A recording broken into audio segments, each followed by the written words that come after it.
Hello friends, मैं doctor Abhilasha are के Patel, पीजीआरवी प्रिजनम coaching classes Bhopal से।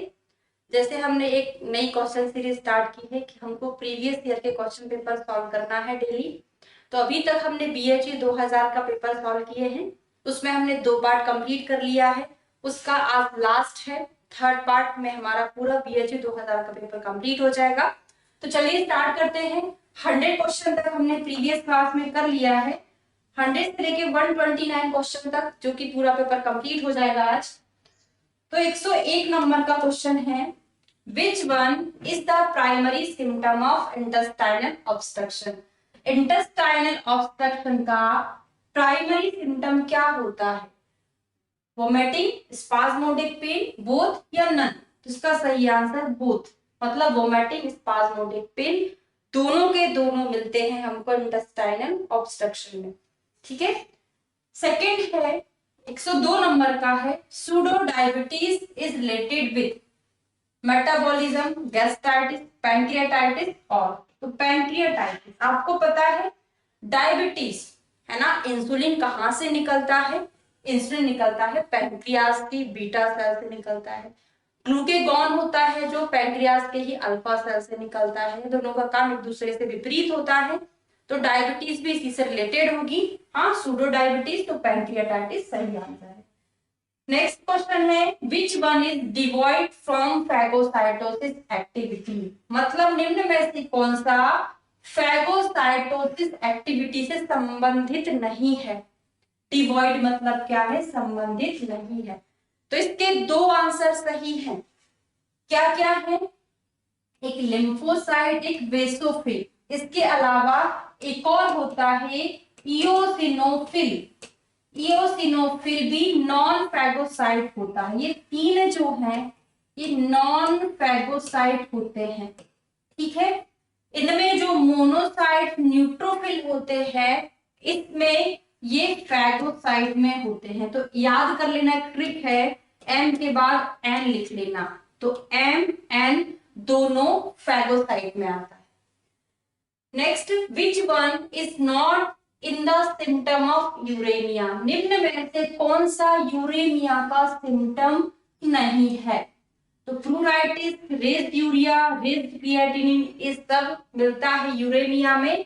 कौन सा नहीं मिलता है? गैस्ट्रोइंटेस्टाइनल ब्लीडिंग यूरेमिया में नहीं मिलता। नेक्स्ट है, पंचामृत पर्पटी का रोग अधिकार क्या है? तो ग्रहणी, श्वास, कास, कुष्ठ। इसका सही आंसर ग्रहणी है। तो कोड बना लेना, ग्रहणियां ही तो पंचामृत बनाती। पूजा पाठ में ज्यादा इंटरेस्ट किसको रहता है? ग्रहणी को रहता है। तो ग्रहणी ही क्या करती है? पंचामृत बनाती। तो पंचामृत पर्पटी ग्रहणी में दिया जाता है। नेक्स्ट क्वेश्चन पर आते हैं, स्त्री की योनि से किंशुक के समान स्राव किसका सूचक है? तो ये किसका है? काश्यप जी ने बताया है कि अगर किंशुक का स्राव होगा तो कन्या होगी। तो का से किंशुक, का से ही कन्या लिख लीजिएगा, किंशुक कन्या। ठीक है।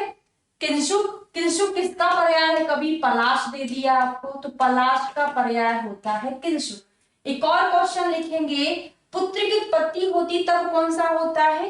तब अमृता, गुरुचि, तंत्री, तंत्री वर्ण। संस्कृत में आपने पढ़ा होगा, तंत्री वर्ण करके आता है। तो तंत्री वर्ण किसको बोलते हैं? गुरुचि को। गुरुचि को ही क्या बोलते हैं? अमृता। कहीं आपको ऐसा कंफ्यूजन ना हो जाए कि अमृता लड़की का पर्याय है तो अमृता जैसा निकलेगा तो पुत्री होगी, ऐसा बिल्कुल भी नहीं है।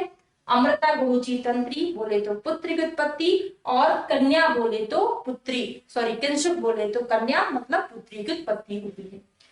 गर्भणी में पालित्य का कारणभूत दोष कौन है? तो बाल कौन चढ़ाता है? पासे पालित्य, पासे पित्त, याद कर लीजिएगा। तो पालित्य का कारण पित्त होता है। नेक्स्ट, बागभट्ट अनुसार गर्भणी में बस्ती दी जानी चाहिए। तो कौन सा आंसर सही है इसका? अष्टम मास में। अष्टम मास में, सप्तम आंसर नहीं है, सप्तम नवम नहीं है।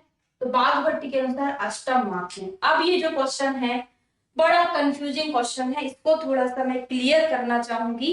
देखिए, हमको अष्टम भी दिया है, नवम भी दिया है। जब आप संहिता पढ़ते हैं, चरक पढ़ते हैं, सुश्रुत और बागभट पढ़ते हैं, बागभट स्पेशली अष्टांग हृदय पढ़ते हैं, तो चरक जी ने वस्ती कब दी है? 9th में। सुश्रुत ने वस्ती कब दी है? 8वें में। कौन सी वस्ती? आस्थापन भी दी है और अनुवासन भी दी है। ठीक है, सुश्रुत का 8वें में दोनों वस्ती, चरक का जो 9वें में है वो ओनली अनुवासन वस्ती। चरक जी ने आस्थापन वस्ती नहीं बोला। लेकिन बागभट के बारे में हम बात करें तो 8वें में उन्होंने आस्थापन भी दी है, अनुवासन भी दी है, लेकिन उन्होंने 9th में भी अनुवासन दी है। अब हमारे पास 8वां भी आंसर है, 9वां भी आंसर है, तो हम प्रायोरिटीज में 8वें को देंगे। बात को समझे ना? ठीक है, तो याद ऐसे कर लेना कि 8वें में हमने 2 बार राउंड राउंड किया, तो 8वें में 2 वस्तियां देते हैं, 2 लोगों ने बोला है ऐसा, तो याद रहेगा। बागभट के अनुसार स्तन्य का अंजलि प्रमाण, तो स्तन की संख्या कितनी होती है? 2 होती है, तो प्रमाण भी इसका कितना है? 2 अंजलि। सुश्रुत अनुसार मूढ़ गर्भ निर्हरणार्थ किस शस्त्र का प्रयोग किया जाना चाहिए? तो मूढ़ गर्भ के लिए आचार्य सुश्रुत ने क्या बोला है? सही आंसर इसका मंडलाग्र है। 3 बोले हैं, कौन कौन से शस्त्र बोले हैं? कोड याद कर लो, मास याद कर लो।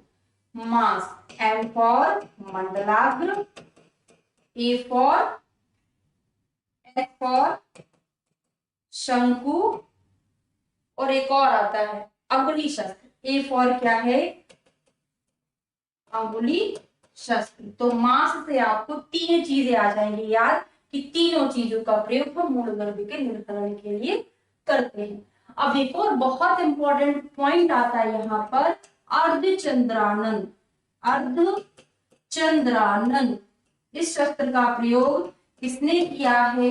हारित ने किया है। किसके लिए किया है? इसमें है ना, जो गर्भ है, मृत गर्भ है ना, मृत गर्भ के बाहु को काटकर निकालने में, बाहु को काटकर निकालने के लिए प्रयोग किया जाता है।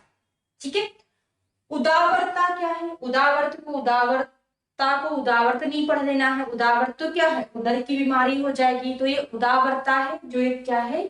योनि रोग में आता है, योनि व्याधि होती है ना, उदावरता। नेक्स्ट है pelvic diagram is formed by iliococcygeus, pubococcygeus, levator ani या और। आंसर इसका लेवेटर एनी। तो pelvic diagram लेवेटर एनी से बनता है। एमनियन का निर्माण किससे होता है? तो एमनियन का निर्माण दोनों सेल से होता है। किससे?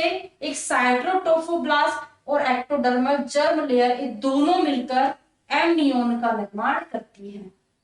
नेक्स्ट क्वेश्चन है, प्रमेह में नैमित्तिक रसायन क्या है? बहुत पढ़ा हुआ क्वेश्चन है। जब आप आचार्य चरक के अनुसार, सुश्रुत के अनुसार चिकित्सा स्थान का 12वां चैप्टर पढ़ते हैं, स्पेशली 13वां चैप्टर पढ़ते, वहां पे मधुमेह में शिलाजतु का प्रयोग दिया हुआ है। सुश्रुत ने उसका बहुत अच्छे से वर्णन भी किया हुआ है। ठीक है, तो नैमित्तिक रसायन प्रमेह में कौन सा है? शिलाजतु। वैसे चरक के चिकित्सा स्थान में भी दिया हुआ है जब हम रसायन चिकित्सा पढ़ते हैं। स्पाज्मोटिक डिस्मेनोरिया मतलब बहुत ज्यादा पेनफुल रहता है, किस आयु में होगा? जो पेनफुल डिस्मेनोरिया होता है वो यंग एज में होता है। तो इसमें सही ऑप्शन यंग एज का कौन सा दिख रहा है आपको?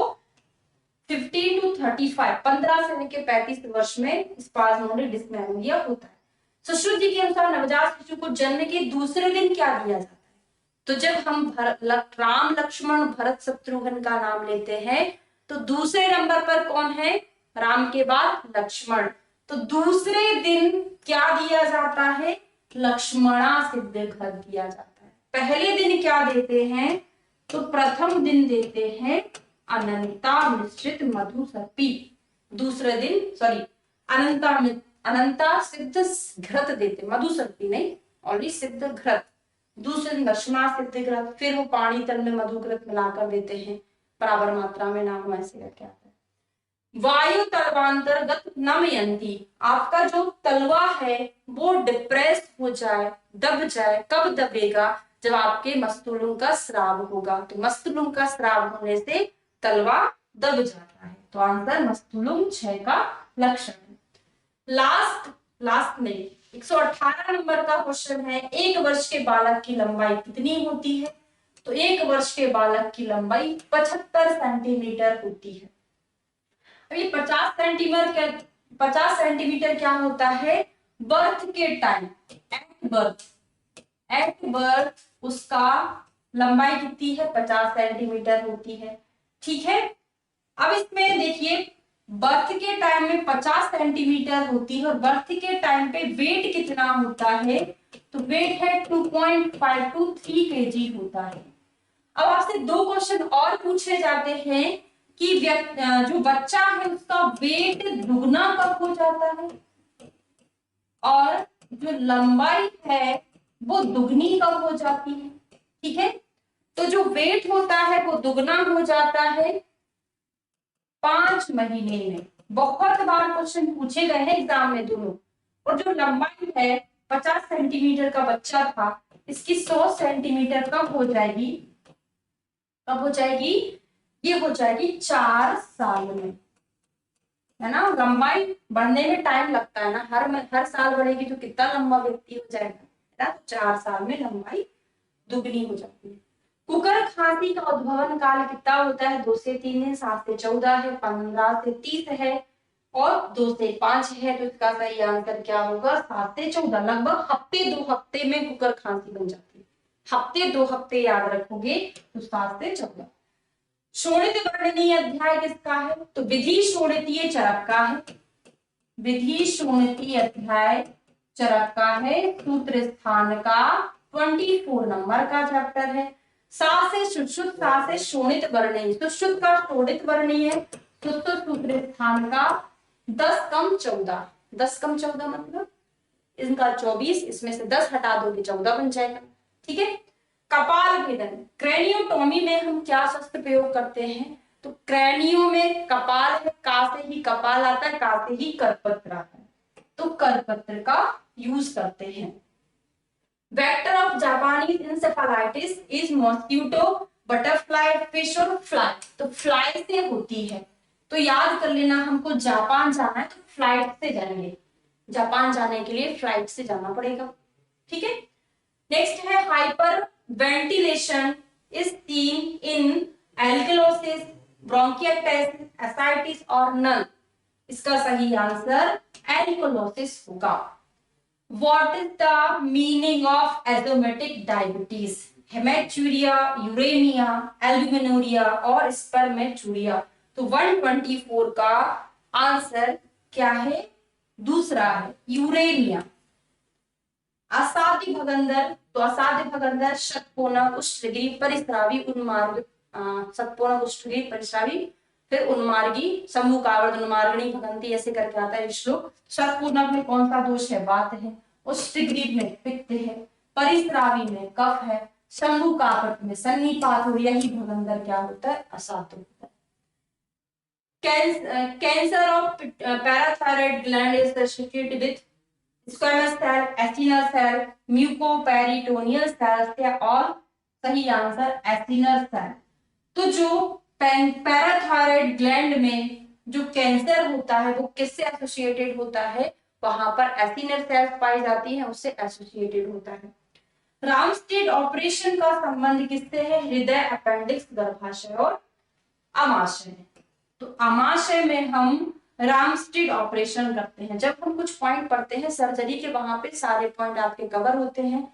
गर्भाशय में बहुत सारे ना रेट्रो क्या बोलते हैं, फॉर्दर गिल टाइप के कुछ कुछ ऑपरेशन है, आगे जाके आएंगे क्वेश्चन हमको। ठीक है, दंत शंकु का कर्म होता है ऐशन, आहरण, लेखन और छेदन। तो इसका कर्म है पूरा, हम जो 25 नंबर का चैप्टर है सुश्रुत सूत्र स्थान का शस्त्र कर्म, उसको आपको टिप ऑफ टंग याद कराते ही है क्लास में। तो वहां पर दंत शंकु क्या करता? आहरण। याद कर लो कि दांतों पर जो मैल जमा हुआ है उसको आहरण करके निकालते हैं, तो आहरण में यूज होता है। Commonest abscess is breast abscess, perineal abscess, pyogenic abscess और ऑल। तो जो सबसे ज्यादा कॉमनेस्ट एब्सेस होता है वो पेरिनियल एब्सेस होता है। ठीक है, तो हमारा 129 का क्वेश्चन का जो BHU 2000 का पेपर था वो हमने कंप्लीट कर लिया है 3 पार्ट में। और हमने भले ही इसमें 129 क्वेश्चन थे, लेकिन हमने हर एक को बहुत अच्छे से याद भी कर लिया है और हर एक में जो चार चार ऑप्शन है उसको एक्सप्लेन, मतलब टोटल 129 में अपना 4 का मल्टीप्लाई कर देंगे तो जो भी आएगा उसमें 50 और ऐड कर लीजिएगा, क्योंकि उसके अलावा भी हमने बहुत सारी चीजों को एक्सप्लेन किया हुआ है। तो अगर आप इस तरीके से क्वेश्चन को सॉल्व करोगे, फिर आप उनको दोबारा करोगे, तो डेफिनेटली आपकी जो थ्योरी है वो बहुत अच्छी हो जाएगी, अच्छे से परफेक्ट हो जाएगी, आपको कहीं भी कंफ्यूजन नहीं होगा और आपको अकेला थ्योरी पढ़ के आप कुछ नहीं कर सकते हो। थ्योरी के साथ एमसीक्यू लगाना इसलिए जरूरी होता है क्योंकि जो एमसीक्यू है आपकी थ्योरी को और ज्यादा वेरीफाई कर देते हैं। वेरीफाई मतलब आपने क्वेश्चन किया, थ्योरी पढ़ा, फिर क्वेश्चन किया, तो आपकी थ्योरी उससे बहुत अच्छी हो जाती है। ठीक है, तो आप ये सारी चीजें है ना जो हमने सीरीज स्टार्ट की है, ये हमारे ऐप पीजी आयुर्वेद प्रयोजनम के स्टोर पर पूरी अवेलेबल होने वाली है। तो आप अभी प्रोग्रेस चल ही रही है उसकी, तो आप हमारा ऐप डाउनलोड कर सकते हैं प्ले स्टोर पर जाकर। Thank you.